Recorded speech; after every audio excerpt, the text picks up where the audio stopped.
This is the City Council work session for Monday, June 29th, 2026.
I call to order the work session of Wilsonville City Council for June 29th, 2026 at 1:30 PM.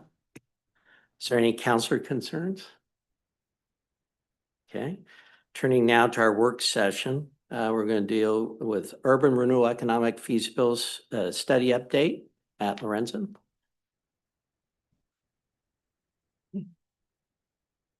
Swing in this chair.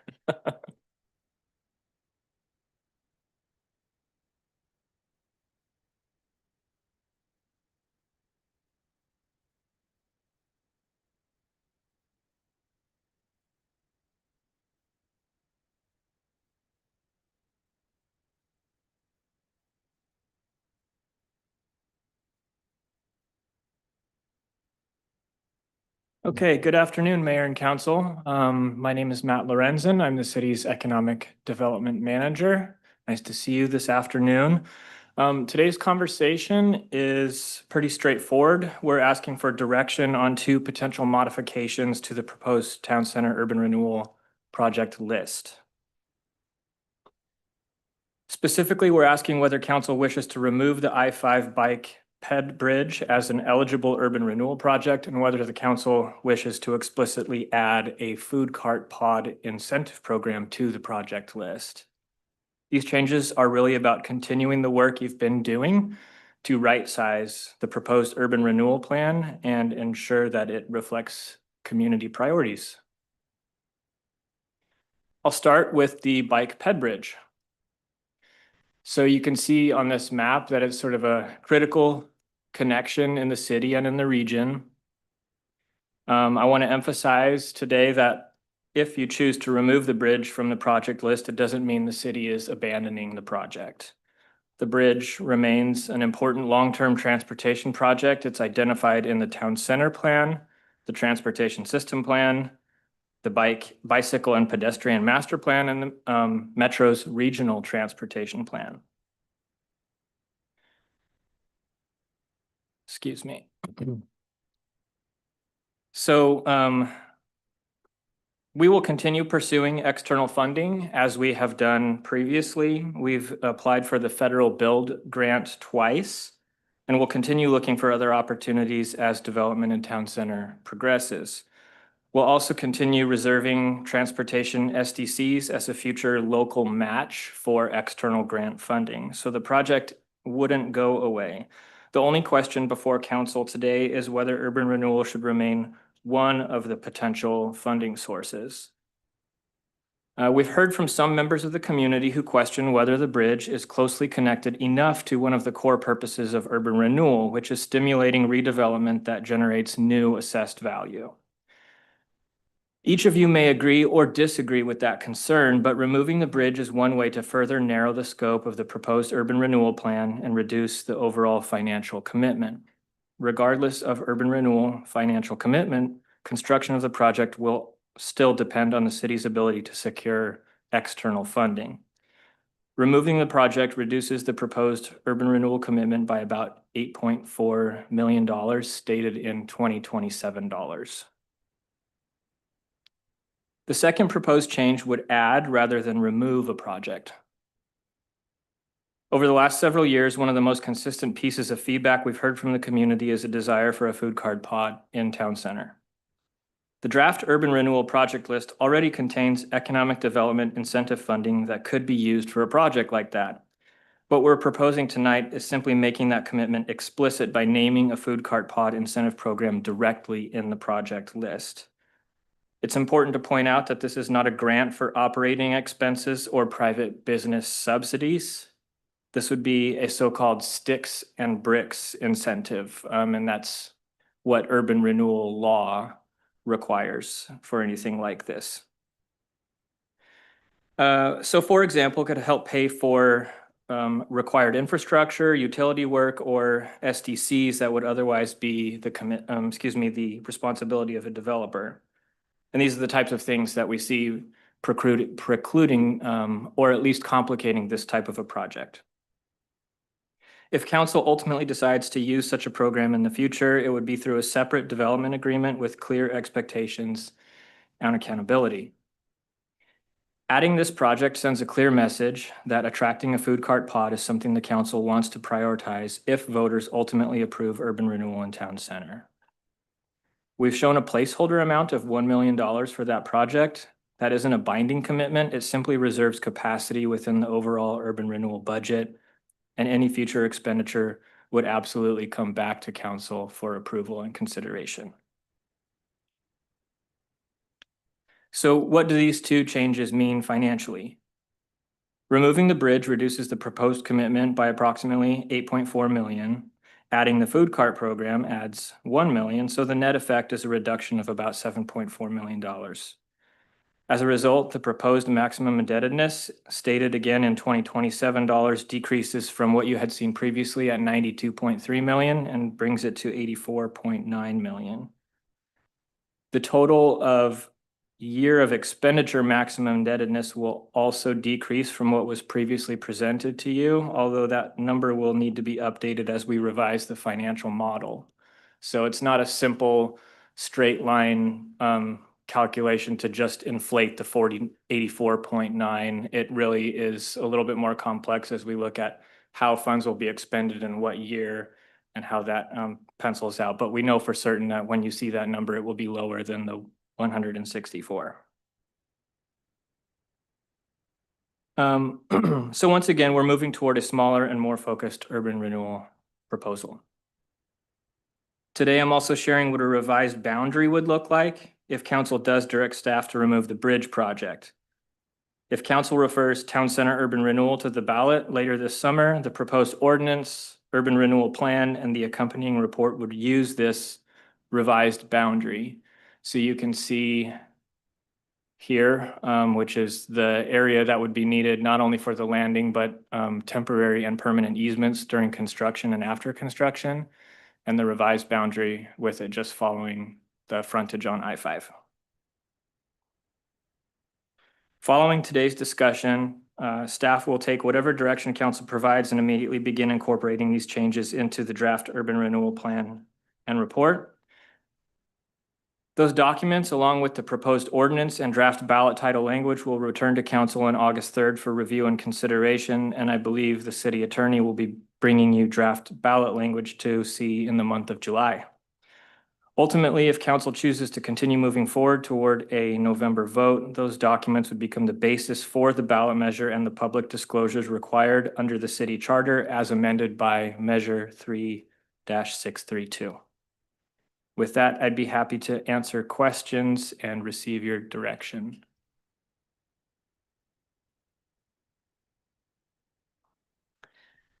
Counselor Shevlin. Thank you, Matt. In regards to the food cart pod, I know you've mentioned all along, or I believe you have, that you have developers that you've been talking to that are interested in general in our town center. Will adding an incentive program such as this for the food cart pod enhance that interest?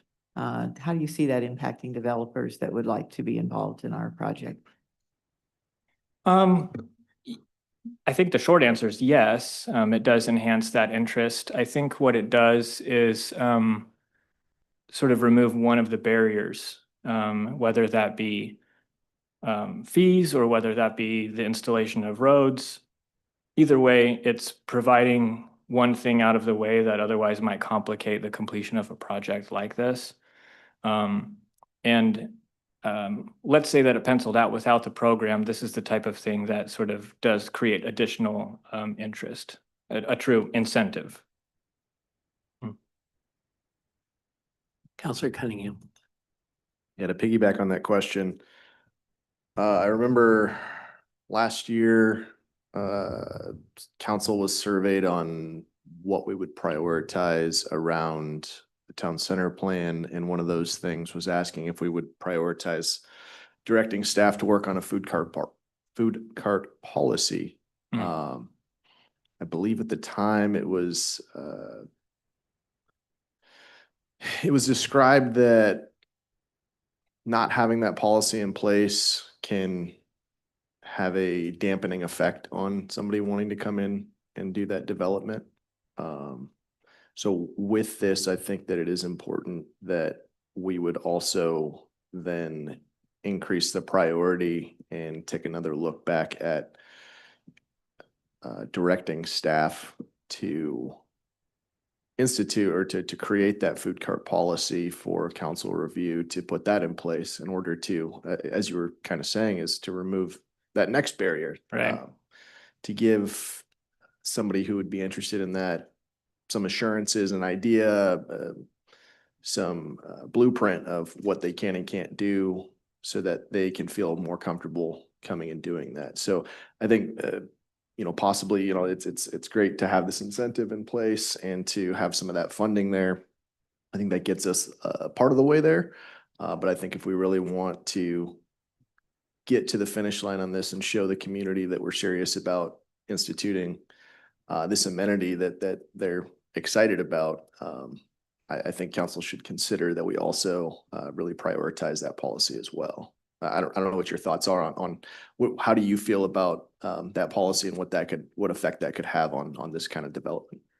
Yeah, no, I agree with your assessment. Can a food cart pod come to Wilsonville today? Yes, it can, but if someone who's in the business, so to speak, were to visit the city website and try to look up a straight path toward project completion, they would struggle to find it. It's not there. It's through special conditional land use approvals that they would be able to get to where they want to go rather than a specifically codified process. So yes, incentive is important, but let's clean up policy as well to make it a straight path. I'll also say that I'm not the planning director. But certainly council sets the agenda, and so if there's direction to elevate that prioritization, your prerogative. But yeah, I don't want to speak for the planning director. Council President Barry. Matt, thank you for your presentation. I like that we're tightening up what the town center renewal proposal could look like. And so taking the bridge out for pedestrians, especially knowing that it could be funded by other means, sounds like a good idea to me. And then on the food cart pod, in the report, you mentioned it could be similar to like Happy Valley or Salem, but I haven't been to those places. So when you were writing the report, or, just what is staff thinking, like the number of vendors that could participate, and would it be enclosed or open air? Or So that piece would be left to the private sector. But if the council does create an incentive program, if urban renewal passes at the ballot box, some of those parameters can be set. In other words, you don't receive the incentive unless. And so if there's a desire for a covered or an enclosed or an air conditioned or heated space, that could certainly be one of the strings that are attached to the incentive program. So there's an additional benefit to having this program in that the council could set some parameters on what you want to see rather than it just being some picnic tables and unprotected area. So yeah, we don't get to decide that unless, of course, an adopted food cart policy did establish that. and what about the number of vendors? Do you have like a general idea, like 3 or more than 10 or 25? I can't say what we would mandate. That would be a council decision attached to the incentive program. But as far as Happy Valley Station or the yard go, I'd estimate that they have between 10 and 15 carts associated with that, and then a central dining hall where it's air conditioned and heated, and there's usually a bar or tap type situation where you can have beverages and things like that. Thank you. Counselor Skull. I think you've answered my question between Council President Barry and Councilor Cunningham relative to how it would be configured. And a question I have, and this may be a planning issue too, is if we approve this, will it be for any of the districts, or are we going to look at specific districts within the urban renewal boundary? Yeah, so by adding this to the project list, I would, I guess, urge you to think of it as a bit of a to be determined type situation. So we're holding budget by taking this action, if you take this action. But then as far as the structure of the program, where it's applicable, all of those things, if there are requirements for an indoor space, number of vendors, et cetera, those are all things that would be fleshed out subsequent to a successful vote in November. Okay, thank you. Counselor Shevlin.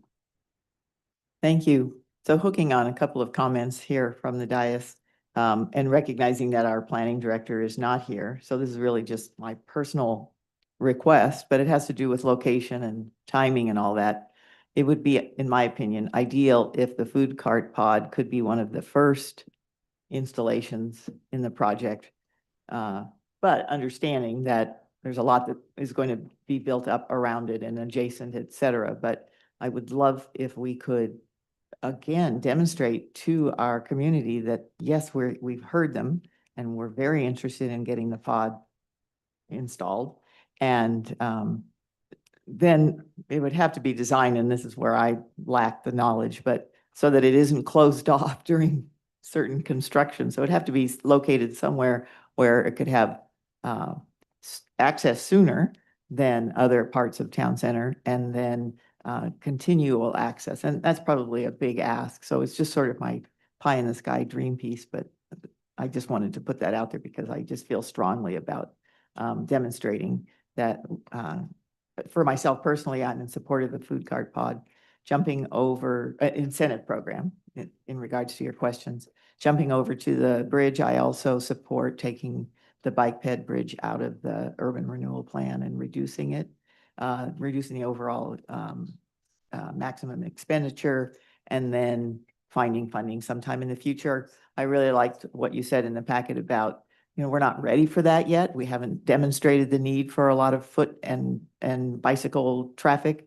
We hope to get to that, but we're a little ways off from that, and finding funding further down the road, I think, is more appropriate approach. Thank you. Counselor Cunningham. Yeah, another question. In the first town center height waiver task force meeting, there was some information that was shared, and it indicated that food cart pods would be 20, it kind of put like a 20 to 30 year timeline. Would this kind of signal that we're looking at moving that up? I'm not sure where that 20 to 30 year timeline came from. I'm not sure if you're know where that Yeah, I'm in a moment of panic right now because I'm not sure what you're referring to. Okay, it was just one slide that I saw during that task force meeting. And I know that you weren't the one presenting it. So, but I have heard questions from community members about that timeline. To me, it would seem like this would indicate that we're looking not at a 20 to 30 year timeline, but at a much sooner, higher priority type of situation. Would that be accurate in your assessment? Ms. Kyle Hyman, are you familiar with the discussion? Yeah, I think if I recall, the presentation you're talking about was the overview of the town center plan kind of generally. And I think that that's more how it was being discussed of infill sort of redevelopment would happen first, and then these like larger developments could happen as infrastructure becomes available. But to council's point, if council direction is to prioritize this particular item in the urban renewal plan, assuming an approval in November, then staff will take that direction. Yeah, like I said, I'm not even sure where that information had come from, but that slide was, it was a little bit kind of shocking to some folks to see such a long timeline on a high priority amenity. So We can follow up with planning on that as well yeah, and get that back to you. Yeah, it sounds to me like maybe just something that was maybe unintentionally misleading on that slide, because I don't know that anyone has said that it was a desirable outcome to wait 20 or 30 years for this. Yeah, and I hadn't seen it anywhere else in any other documentation. So I think that maybe it was just, like you said, maybe just something unintentionally misleading. Yeah. Counselor Skull. And I didn't bring this up. I'm in support of the food cart pod activity, but also want to mention that I'm in support of moving the pedestrian bridge out and basically making it a CIP project for a long-term effort. Because I do think the pedestrian bridge is important to the town center plan to make sure that we have pedestrian, bicycle, and all that access, both east and west and everything. So, I'm supporting the fact that we're going to remove it from the urban renewal, from town center urban renewal. Anybody else? Okay, my thoughts. I concur with everything that council said as a whole. I think that I joined Councilor Cunningham on a policy on food cart pods being developed as a priority. I think SMART, I hope I'm not misremembering, but I think SMART's advertising bus service going to Canby to enjoy their food carts. I love Canby, but it'd be a lot nicer to say they're going to ours. So I think We should make that a priority. I do think we have people in our community that really want that I-5 bicycle pedestrian bridge. It's comforting to hear staff say that while it's being removed from the urban rural district, it's still part of the town center plan and it will be developed over time. Hopefully we'll see federal funds that will materialize long-term or other grants that are available. But I love all the comments from my colleagues and I think I join them with that. Okay. Okay. So just to recap again, given this direction, we will get to work in drafting the plan and report, which are going to look very, very similar to the feasibility study, which you saw earlier this month. It's just going to incorporate these changes and it will be formatted in the way that state law requires, basically. Okay. Thank you. Okay, thank you. Okay, this work session is adjourned at 1:51 PM. The city council will meet in executive session pursuant to Oregon Revised Statute Section 192660 subsection 2, paragraph F, exempt public records to consider information or records that are exempt by law from public inspection. And paragraph H, legal counsel litigation to consult with counsel regarding legal rights and duties of a public body with regard to current litigation or litigation likely to be filed. We will be adjourned for 5 minutes or sooner, depending on how quick staff can switch the cameras.